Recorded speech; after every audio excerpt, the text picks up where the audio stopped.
সাকিব কি সত্যিই ফিরছেন? সাকিবকে ফেরাতে বিসিবি কি কি করছে? সরকারের পক্ষ থেকেও কি গ্রিন সিগন্যাল পাওয়া গেছে? অনেক প্রশ্ন। খেলাযোগ জেনেছে বিসিবি নিয়মিতই সাকিবের সঙ্গে যোগাযোগ করছে। ইতিমধ্যে তার বিরুদ্ধে যেসব হয়রানিমূলক মামলা আছে সেগুলো নিষ্পত্তির কাজ শুরু হয়েছে। সব ঠিক থাকলে সাকিব কবে ফিরবেন সেটা নিয়েও একটা ধারণা মিলেছে। বিস্তারিত নাইয়ান বিন জসিমের রিপোর্টে। মিরপুরের রাজা কি আসলেই ফিরছেন? বিসিবি ইতিমধ্যেই ঘোষণা দিয়ে দিয়েছে সাকিব আল হাসান যদি অ্যাভেলেবেল থাকে বা শতভাগ তার ফিটনেসটা ঠিকঠাক থাকে তাহলে সিলেকশনের জন্য তিনি অ্যাভেলেবেল থাকবেন। ঠিক নতুন আপডেট, একেবারে নতুন আপডেটটা আপনাদেরকে দিতে চাই সাকিবকে নিয়ে। ঠিক কোন প্রসেসে আসলে সাকিব আল হাসান দেশে আসার জন্য অপেক্ষায় আছেন?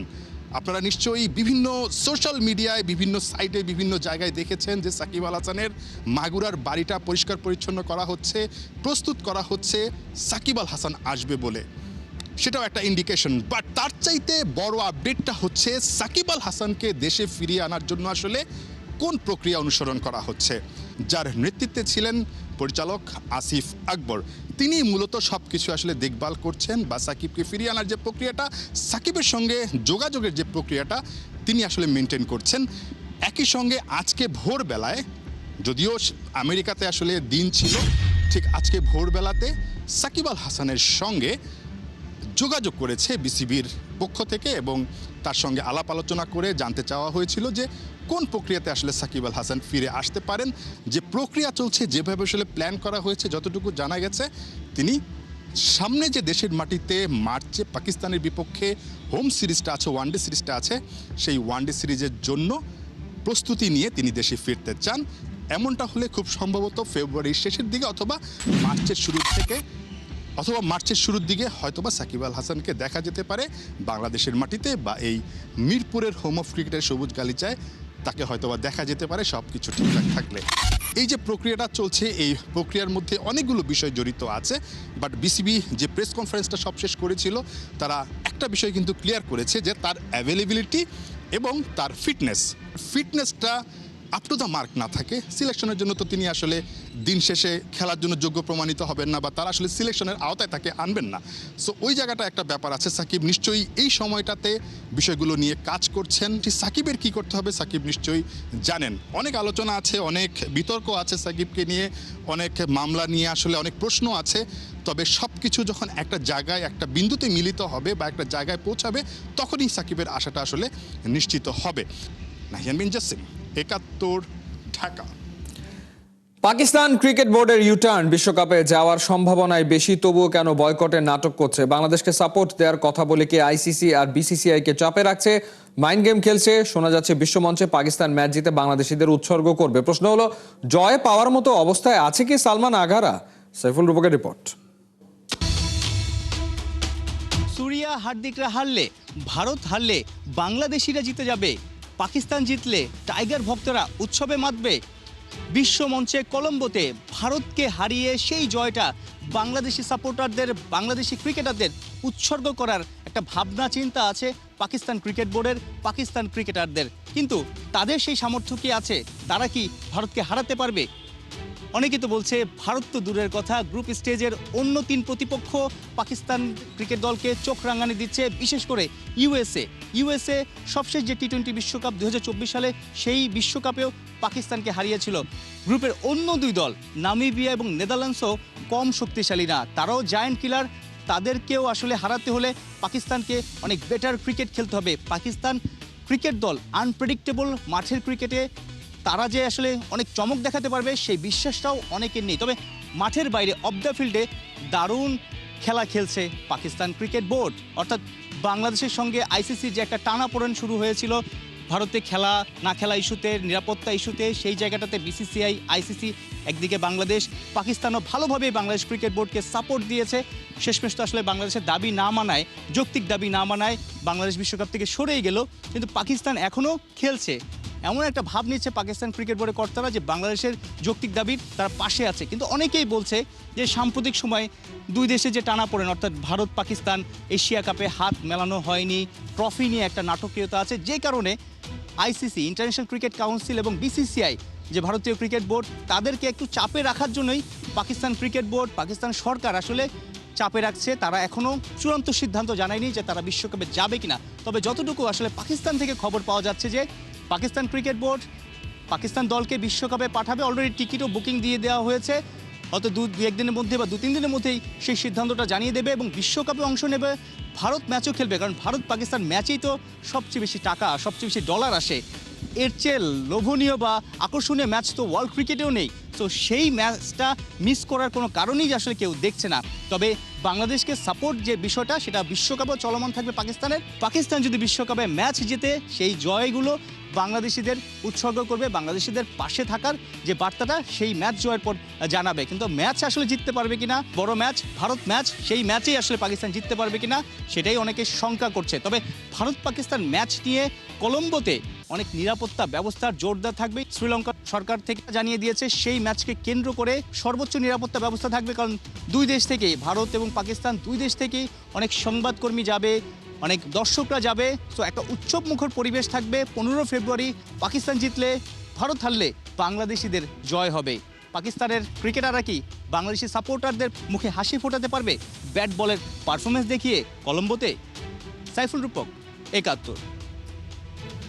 পাকিস্তানের মিথ্যা জারি জুরি সব ফাঁস। একদিকে বয়কট স্লোগান দিচ্ছে, অন্যদিকে সেরে ফেলেছে কলম্বোর টিকিট বুকিং। অস্ট্রেলিয়ার বিপক্ষে সিরিজ শেষ করেই একসাথে উড়াল দেবে শ্রীলঙ্কা। এদিকে ভারত পাকিস্তান ম্যাচ ঘিরে নিশ্ছিদ্র নিরাপত্তার ব্যবস্থা করেছে Sri Lanka. Kohinoor গনার report.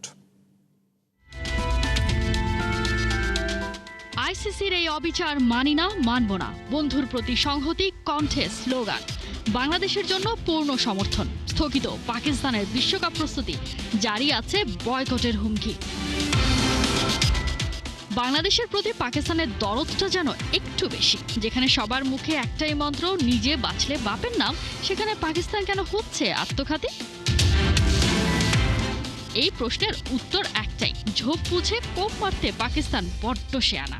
Boycott slogan দিয়ে ফেনা তুলে ডেডলাইনের আগেই ঘোষণা করেছে স্কোয়াড। এবারে পুরো দমে শুরু করে দিয়েছে বিশ্বকাপের প্রস্তুতি। ক্রিকেটারদের দেয়া হয়েছে নির্দেশনা 1 মাসের প্রস্তুতি নিয়ে হাজির হওয়ার। সবচেয়ে বড় প্রস্তুতি শুরু করে দিয়েছে ঘরের মাঠে সাবেক বিশ্ব চ্যাম্পিয়ন অস্ট্রেলিয়ার বিপক্ষে টি-20 সিরিজ খেলার মধ্য দিয়ে। শুধুই কি তাই, সিদ্ধান্ত জানানোর নাম করে একদিকে আইসিসিকে রেখেছে চাপে, অন্যদিকে কলম্বোর জন্য দিয়ে ফেলেছে ফ্লাইটের বুকিং।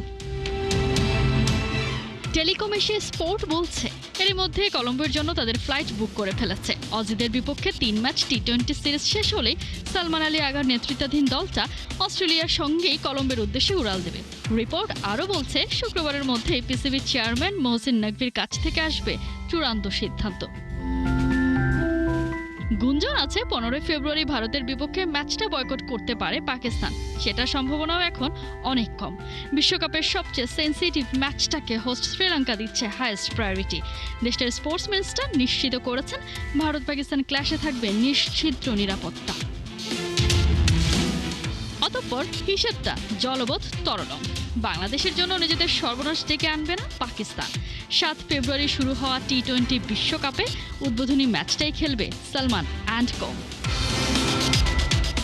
কোহিনুর কণা, 71। সাফ ফুটসাল চ্যাম্পিয়নশিপের প্রথম আসরে অপরাজিত চ্যাম্পিয়ন হয়ে বাজিমাত করা বাংলাদেশের মেয়েরা বৃহস্পতিবার সন্ধ্যায় ফিরেছে দেশে। বিমানবন্দরেই পুরো দলকে দেওয়া হয়েছে ফুলেল শুভেচ্ছা। সাবিনাদের বরণ করে নিতে বিমানবন্দরে উপস্থিত ছিলেন বাফুফের সহ সভাপতি ফাহাদ করিম। পুরো দলকে ছাদ খোলা বাসে দেওয়া হয়েছে সংবর্ধনা।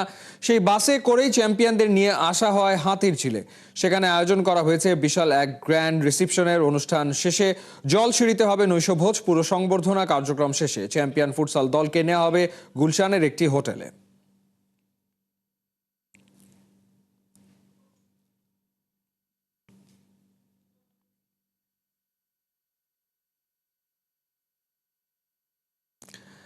চ্যাম্পিয়ন্স লিগের লিগ পর্বের পর্দা নামতে এবার শুরু হচ্ছে বেঁচে থাকা লড়াই নকআউট প্লে অফ। 36 দলের দীর্ঘ যাত্রার পর টিকে আছে মাত্র 24টি ক্লাব। আর সেই উত্তেজনার পরের অধ্যায়ে লেখা হবে শুক্রবার সুইজারল্যান্ডের এক শহরে।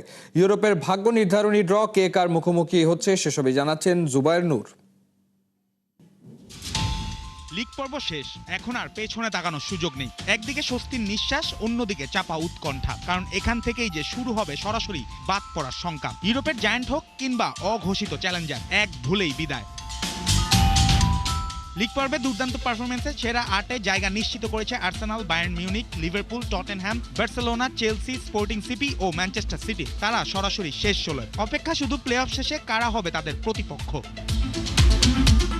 এবার সেই প্রতিপক্ষ নির্ধারণের মঞ্চ শুক্রবার সুইজারল্যান্ডের নিও শহরে ইউএফএর হাউস অফ ইউরোপিয়ান ফুটবলে অনুষ্ঠিত হবে champions league knockout play of draw. Bangladesh সময় বিকেল 5টা।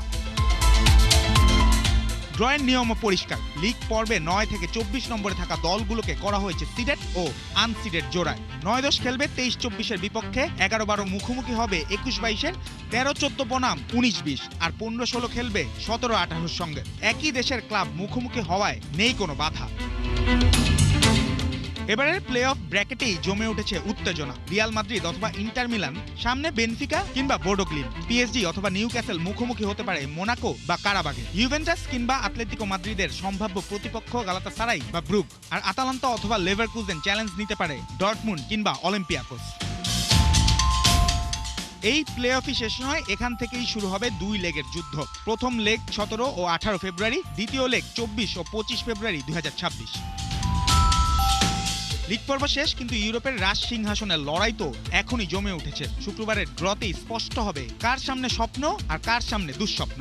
চ্যাম্পিয়ন্স লিগে এখন একটাই প্রশ্ন, কে যাবে বহুদূর আর কে থামবে এখানে। জুবায়ের নূর, 71।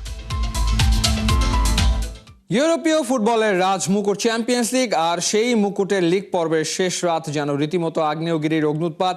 একসঙ্গে 18টি ম্যাচ, এক নিঃশ্বাসে 36টি দল, গোলের বন্যায় 61 বার কাঁপল জাল। শেষ সেকেন্ডে গোলরক্ষকের হেডে ভাগ্য বদল, জায়ানদের হোঁচট, রেকর্ডের জন্ম যেন ফুটবলের এক মহাকাব্যিক রাত। 2025-26 মৌসুমের ম্যাচ ডে 8-এর সেই অবিশ্বাস্য গল্পগুলো আরও জানাচ্ছেন জুবায়ের নূর। একই সময় ইউরোপের আকাশে ভেসে বেড়াচ্ছে একটাই প্রশ্ন, কে থাকবে কে হারবে। কোথাও শেষ 16-র উল্লাস, কোথাও নিঃশব্দ বেদনার কান্না। 90 মিনিটের ঘড়ি থেমেছে, কিন্তু নাটক থামেনি এক মুহূর্তের জন্য।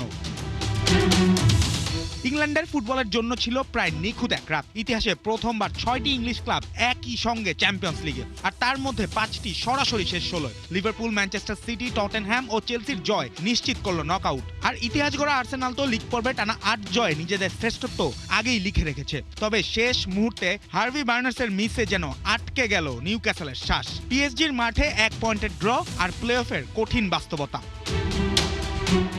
রাতে সবচেয়ে বড় ধাক্কা রিয়াল মাদ্রিদের। ইউরোপের রাজারা লিসবনে গিয়ে যেন রাজ্য হারালেন। বেনফিকার বিপক্ষে এগিয়েও এলোমেলো ফুটবল, 2 লাল কার্ড আর 4-2 ব্যবধানের হার। এক ম্যাচে 2 লাল কার্ড। চ্যাম্পিয়ন্স লিগে 15 বছর পর এমন দৃশ্য, ইতিহাসের ভারে নুয়ে পড়া এক রাত।